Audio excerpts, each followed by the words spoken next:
দর্শক সবাইকে আমন্ত্রণ শুরু করছি আজকের Walton smart fridge presents entertainment 24 দেশ বিদেশের বিনোদনের নানা খবর সাথে নিয়ে আছি আমি শাহরিন জেবিন। দুর্দান্ত অভিনয় আর অসাধারণ চাহনিতে দর্শক মন জয় করা ছোট পর্দার জনপ্রিয় এক অভিনেত্রী সারিকা সাবরিন চ্যানেল 24 এর সাথে আলাপচারিতায় জানিয়েছেন 2025 নিয়ে নিজের ভাবনার কথা। সাথে এটিও জানান চলতি বছর ভালো কাজে অভিনয় হতে চান নিয়মিত। ছোট পর্দার জনপ্রিয় এক তারকার নাম সারিকা সাবরিন। একটা সময় টিভি খুললেই যাকে নিয়মিত দেখা যেত, সেই সারিকা ব্যক্তিগত কারণেই নিয়েছিলেন বিরতি, নিজেকে রেখেছিলেন লাইট ক্যামেরা অ্যাকশন থেকে দূরে। বিরতি কাটিয়ে সম্প্রতি এই অভিনেত্রী ফের নিয়মিত হচ্ছেন শোবিজে। সম্প্রতি চ্যানেল 24 এর সাথে আলাপচারিতায় সারিকা জানালেন গেল বছরটা কেমন কেটেছে তার। 2024 আলহামদুলিল্লাহ খুবই ভালো একটা বছর ছিল এবং আমাদের যেটা প্রথমেই বললেন যে ইন্ডাস্ট্রির জন্য খুব ভালো বছর। এবছর অনেকগুলো ভালো ভালো কাজ রিলিজ হয়েছে এবং চমৎকার একটা বছর ছিল এবং আমার জন্য স্পেশালি যদি বলি তাহলে অবশ্যই আলহামদুলিল্লাহ অনেক ভালো ছিল। আর মায়ার রেসপন্স যেটা আমি বলবো যে যতটুকু না এক্সপেক্ট করেছি তার থেকে অনেক বেশি পেয়েছি। দীর্ঘ সময় ধরেই সামাজিক যোগাযোগ মাধ্যমে নেই সারিকার উপস্থিতি, তবে 2025 সালে সেখানে নিয়মিত হতে চান তিনি। সোশ্যাল মিডিয়া না থাকার কারণে আসলে ইউজ না করার কারণে আসলে অনেক কিছু থেকে বঞ্চিত হয়ে অনেক কিছু আপডেটস পাই না, বা আমার ফ্যানরা বা দর্শকরা যারা আছে তারা আমার কাছ থেকে আপডেটস পায় না। সো সবাই রিকোয়েস্ট করছে যেন একটা সোশ্যাল মিডিয়া অ্যাকাউন্ট খুলি। So I can't promise but hopefully 2025 I will try for that. নতুন বছরে বেশ কিছু নতুন কাজে দেখা যাবে সারিকাকে। আলাপচারিতায় এমনটাই জানালেন এই অভিনেত্রী। আব্দুল্লাহ সাদের আরেকটা ওয়েব ফিল্মে কাজ করা হয়েছে যেটা এখনো রিলিজ হয়নি, সেটা নিয়ে ফার্দার কিছু বলতে পারবো না ক্যারেক্টার বা স্টোরি নিয়ে, বিকজ এখনই না, সেটা বের হলে দর্শক জানতে পারবে। এবং আরেকটা ওটিটিতেও শুটিং করা হয়েছে, সেটাও এই মুহূর্তে সিক্রেট, ওটা রিলিজ হলে অটোমেটিকলি দর্শক জানতে পারবে। সামনে আরেকটা ওটিটির কাজও আছে, সো কাজ আলহামদুলিল্লাহ করছি এবং নেক্সট ইয়ার আমিও ফিঙ্গার্স ক্রসড রাখছি যে, এবং আশা করছি আমার ঝুড়িতে জন্য খুব ভালো ভালো কাজ আসে এবং আমি দর্শকদের জন্য আরও ভালো ভালো কাজ করতে পারি। 2025 সালে দর্শকদের ওটিটিতে বেশ কিছু নতুন কাজ উপহার দেওয়ার কথাও জানিয়েছেন সারিকা। সাথে জানিয়েছেন ভালো গল্প পেলে ফের নিয়মিত হবেন টিভি নাটকেও। মাকসুদুল হক ইমু, চ্যানেল 24, ঢাকা। রাজধানীতে চলছে ঢাকা আন্তর্জাতিক চলচ্চিত্র উৎসবের 23তম আসর। উৎসবের চতুর্থ দিন মঙ্গলবার সন্ধ্যায় শাহবাগের জাতীয় জাদুঘর মিলনায়তনে বাংলাদেশ প্যানোরামা বিভাগে প্রদর্শিত হয়েছে কুসুম শিকদারের ছবি শরতের জবা। সন্ধ্যা 7টায় শরতের জবা ছবিটি প্রদর্শনীর আগে মঞ্চে উপস্থিত দর্শকদের উদ্দেশ্যে কথা বলেন ছবির নির্মাতা ও প্রযোজক কুসুম শিকদার। এ সময় তিনি দর্শকদের সামনে তুলে ধরেন সিনেমাটি নিয়ে তার অভিজ্ঞতা ও নির্মাণের পেছনের গল্প।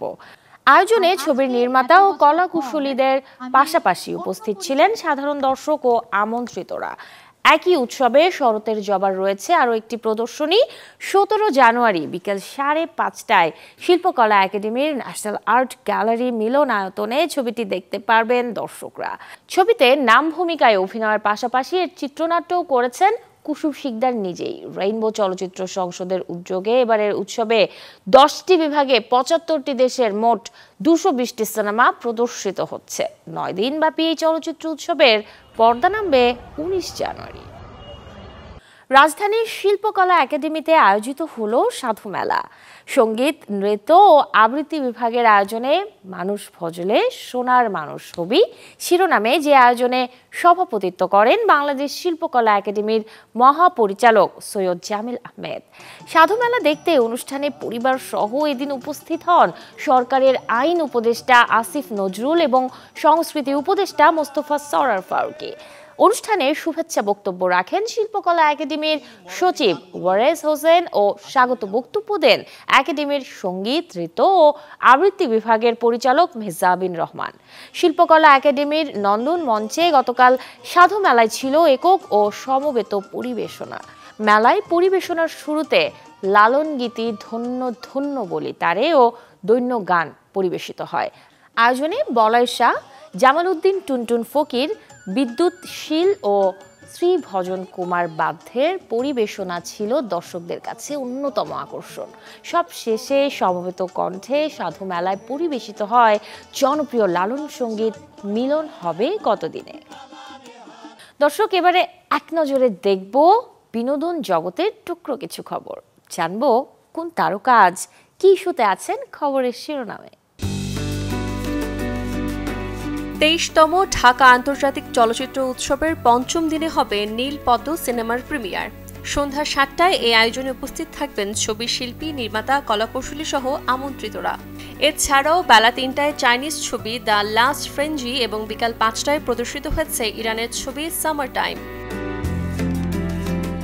সঙ্গীত জীবনের ৫০ বছর পূর্ণ করেছেন দেশের জনপ্রিয় শিল্পী নকিব খান।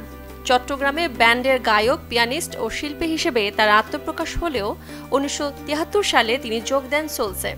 ১৯৮৫ সালে ঢাকায় এসে গড়ে তোলে নিজ ব্যান্ড রেনেসা। মন শুধু মন ছুঁয়েছে গানের এ শিল্পী সুরকার হিসেবে ক্যারিয়ারের ৫ দশক পূর্ণ করা উপলক্ষে ১৭ জানুয়ারি আয়োজন করা হয়েছে সুরে সুরে ৫০ শিরোনামের এক অনুষ্ঠান। কঙ্গনা রানাওয়াতের পরিচালিত ও অভিনীত সিনেমা ইমার্জেন্সি নিয়ে ভারতে দানা বেঁধেছে চাপা উদ্বেগ। ছবি মুক্তির বিরোধিতা করেছেন অনেকেই। সব বাধা পেরিয়ে আগামী ১৭ জানুয়ারি মুক্তি পাচ্ছে এই ছবি। তবে কঙ্গনার ছবি বাংলাদেশের মুক্তিতে রয়েছে নিষেধাজ্ঞা। দুই দেশের রাজনৈতিক পরিস্থিতিতেই এমন সিদ্ধান্ত। বহুদিন ধরে লরেন্স বিষ্ণোইয়ের নিশানায় সালমান খান। সম্প্রতি আরও জটিল হয় পরিস্থিতি যখন ধাওয়া করা হয় সালমানের গাড়ি। তাই নিরাপত্তার জন্য আজকাল অতিরিক্ত ভিড় এড়িয়ে চলছেন সালমান। তাতে কিন্তু কাজে ব্যাঘাত ঘটেনি এক বিন্দু। নতুন ছবি সিকান্দার নিয়ে এখন ভাবছেন বলিউড ভাইজান। স্যাডম্যান খ্যাত ব্রিটিশ লেখক নীল গেইম্যানের বিরুদ্ধে নারী হেনস্থার অভিযোগ এসেছে। নিউ ইয়র্কের একটি পত্রিকায় ৮ জন ভুক্তভোগী নীলের বিরুদ্ধে মুখ খুলেছেন। ওই প্রতিবেদনে মোট ৮ জন মহিলা বিভিন্ন সময়ে তাদের সঙ্গে নিলয়ের আচরণের প্রসঙ্গে মুখ খুলেছেন। অভিযোগ খুবই গুরুতর। তবে নারী ধর্ষণের বিষয়ে মুখ খোলেননি নীল গেইম্যান। ৫ বছরের অপেক্ষার অবসান হলো। অবশেষে বিনোদিনী হয়ে প্রেক্ষাগৃহে আসছেন রুক্মিণী মৈত্র। ট্রেলার লঞ্চ অনুষ্ঠানে জানা গেল এই সিনেমাটির মুক্তির দিন ২৩ জানুয়ারি পশ্চিমবঙ্গের সিনেমা হলে আলোর মুখ দেখবে বিনোদিনী। কথা ছিল বছর শুরুতেই ভিন্ন চরিত্রে হাজির হবেন ওপার বাংলার অভিনেত্রী রুক্মিণী মৈত্র। হয়েছিল তাই। শুধু তাই নয়, একেবারেই ভিন্ন রকম চরিত্রে যে সিলভার স্ক্রিন মাতাবেন রুক্মিণী, সেই আভাসটাও দিলেন তার বহুল প্রতীক্ষিত সিনেমা ট্রেলারে।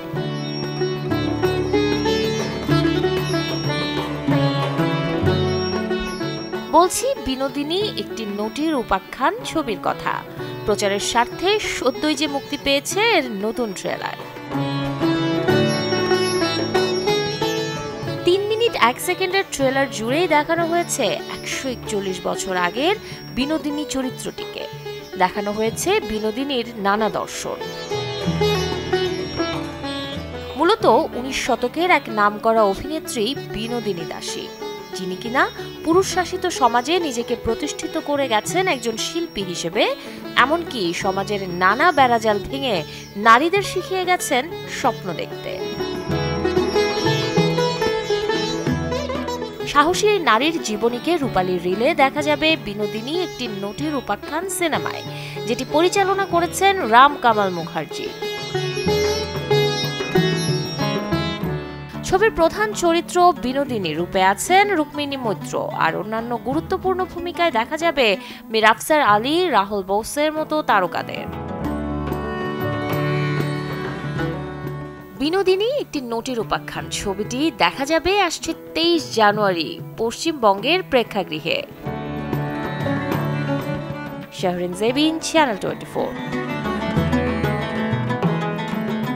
হলিউডের upcoming action thriller movie flight risk, যেখানে অভিনয় করেছেন মার্ক ওয়ালবার্গ, টফার গ্রেস ও মাইকেল ডকারি। মেল গিবসনের পরিচালনায় এই ছবিটি মুক্তি পাবে ২৪ জানুয়ারি। ইতিহাসের ভয়ঙ্কর সময় পার করছে বিনোদনের রাজধানী খ্যাত লস অ্যাঞ্জেলেসের হলিউড পাড়া। উন্মাতাল দাবানলে পুড়ে ছাই সবকিছু। বাতিল করা হয়েছে হলিউডের সব অনুষ্ঠান। এই সময়ে মুক্তি পেতে যাচ্ছে সিনেমা ফ্লাইট রিস্ক। মুক্তি পাওয়া ট্রেলারে দেখা যায় ভুয়া পাইলট নিয়ে আকাশে ওড়ে একটি ছোট্ট কার্গো বিমান। বিমানে মূল পাইলট ছাড়া আরও একজন আছেন। কে সেই একজন? তাকে ধরতেই কি ভুয়া পাইলট বিমানে চড়ে বসে? এসব প্রশ্নের উত্তর নিয়েই এগোতে থাকে সিনেমার চিত্রনাট্য। সিনেমার প্রধান চরিত্রে অভিনয় করেছেন হলিউড তারকা মার্ক ওয়ালবার্গ। মার্ক ছাড়াও সিনেমার বিভিন্ন চরিত্রে আছেন টফার গ্রেস, মিশেল ডকারি এবং মাজ আলী সহ আরও অনেকে। সিনেমাটোগ্রাফি করেছেন জনি ডিরাঙ্গো।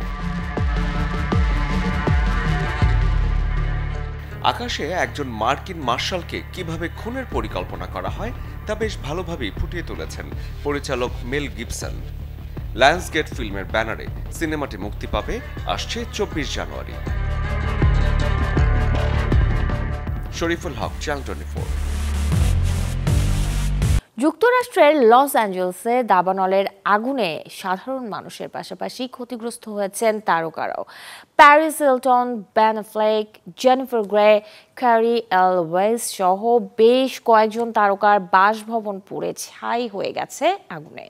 শুধু তাই নয়, এই পরিস্থিতিতে একাডেমি পুরস্কার, গ্র্যামি সহ একাধিক অনুষ্ঠান পিছিয়ে দিয়েছে কর্তৃপক্ষ। মার্কিন সংবাদ মাধ্যম ভ্যারাইটি এক প্রতিবেদনে জানিয়েছে দাবানলের কারণে অস্কার মনোনয়ন ঘোষণা পেছানো হয়েছে, বাড়ানো হয়েছে ভোটদানের সময়ও। প্রতিবেদনে জানানো হয়, পূর্ব নির্ধারিত সময়সূচি অনুযায়ী 17 জানুয়ারি অস্কারের চূড়ান্ত মনোনয়ন ঘোষণার কথা ছিল, কিন্তু এখন সেটি 2 দিন পিছিয়ে মনোনয়ন ঘোষণার তারিখ 19 জানুয়ারি করা হয়েছে। প্রতিবেদনে আরও বলা হয়, ক্ষতিগ্রস্তদের পাশে দাঁড়াতে চেয়ে নিজের সমস্ত অনুষ্ঠান আপাতত বাতিল করেছেন বিখ্যাত পপ গায়িকা জেনিফার লোপেজ। দাবানলের গ্রাসে ঘর হারিয়েছেন বিলি ক্রিস্টাল, যিনি একাধিকবার একাডেমি অ্যাওয়ার্ডসের সঞ্চালনা করেছেন। এই অবস্থায় তার পক্ষে এই অনুষ্ঠানে যোগ দেওয়া একেবারেই অসম্ভব। দর্শক, এই ছিল আজকের Walton smart fridge presents entertainment 24 এর আয়োজনে। বিনোদনের সব খবর জানতে ভিজিট করুন আমাদের ফেসবুক পেজ এবং ইউটিউব চ্যানেলে। কাল ঠিক একই সময়ে আবারও দেখা হবে। সেই পর্যন্ত সবাই ভালো থাকুন, চ্যানেল 24 এর সাথেই থাকুন।